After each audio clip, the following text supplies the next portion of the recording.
MP হয়েছেন, হাজার হাজার কোটি টাকার মালিক হয়েছেন। আমি যে কথাটি বলতে চাই, দেশনেত্রী বেগম খালেদা জিয়া অনেক মানুষকে রাস্তার থেকে ধরে এনে এমপি বানিয়েছিলেন, কিন্তু সেই এমপি ইতিহাসে নাম লেখাতে পারেনি।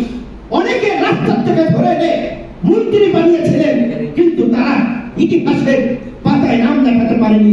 আমি যে কারণটি বলতে চাচ্ছি, এই পলাশী যুদ্ধে আপনারা জানেন নবাব সিরাজউদ্দৌলার সাথে তার আপন খালাতো ভাইসহ অনেকেই বেইমানি করেছে, কিন্তু ইতিহাস খুব নির্মম এবং নির্দয়।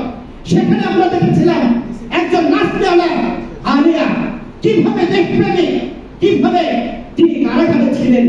মোহনলাল, এই মোহনলাল এবং আলিয়াদের দেশপ্রেম ইতিহাসের স্বর্ণ আকারে লেখা আছে, কিন্তু ইতিহাস দুই রকম, একদিকে নিন্দিত আর একদিকে নন্দিত। সেই নিন্দিত ইতিহাস মির্জাফররা তৈরি করেছে, কিন্তু নন্দিত ইতিহাস সেই নাচনেওয়ালা আলিয়া এবং মোহনলাল করেছে। বাংলাদেশের আগামী যে রাজনীতির ইতিহাস লেখা থাকবে, সেই ইতিহাস খুব ভয়ঙ্কর এবং নির্মম।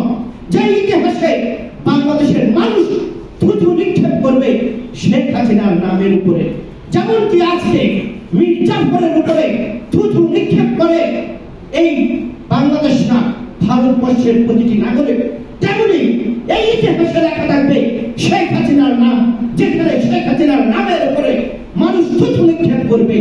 আমরা এটা চেয়েছিলাম না, আমরা চেয়েছিলাম ইতিহাসে শেখ হাসিনা নন্দিত থাকবে, কিন্তু তিনি ইচ্ছা করে নিন্দিত হয়েছেন এবং তার বাবাকে অপমান করেছেন।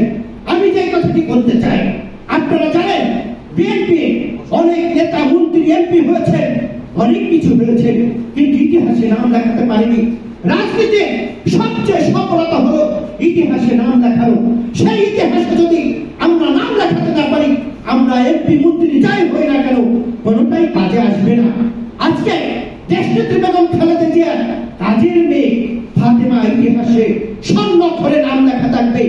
যেই কাজের মেয়ে আলিয়ার সাথে শেখ হাসিনার নামও লেখা থাকবে, কিন্তু আলিয়ার নাম লেখা থাকবে নন্দিত হিসাবে, আর শেখ হাসিনার নাম লেখা থাকবে নিন্দিত হিসাবে। এখানেই রাজনীতির মজা। আমরা আজকে জাতীয় ভাবে যারা রাজনীতি করি, আমাদেরকে মাথায় রাখতে হবে, রাজনীতিতে টাকা কামানো না, রাজনীতিতে এমপি মন্ত্রী হওয়া না, রাজনীতিতে সবচেয়ে মজার ব্যাপার হলো ইতিহাসের নাম লেখানো। আজকে আলিয়া যেভাবে ইতিহাসে নাম লিখিয়েছেন, সেইভাবে দেশনেত্রী বেগম খালেদা জিয়া কাজের মেয়ে আলিয়া ইতিহাসে, ফাতেমা ইতিহাসে নাম লেখাবে। কারণ যেদিন ইতিহাস আগামী 20 বছর পরে বাংলাদেশের ইতিহাস লেখা থাকবে, সেই ইতিহাসে এই ফাতেমা এবং শেখ হাসিনা এক জায়গায় হবে, কিন্তু সেখানে শেখ হাসিনার নামের উপরে মানুষ থুতু নিক্ষেপ করবে। এমনকি যারা আওয়ামী লীগ করেন, তারাও তার নামের উপরে থুতু নিক্ষেপ করবেন, কিন্তু ফাতেমার নামের উপরে তাকে বাহবা দেবেন।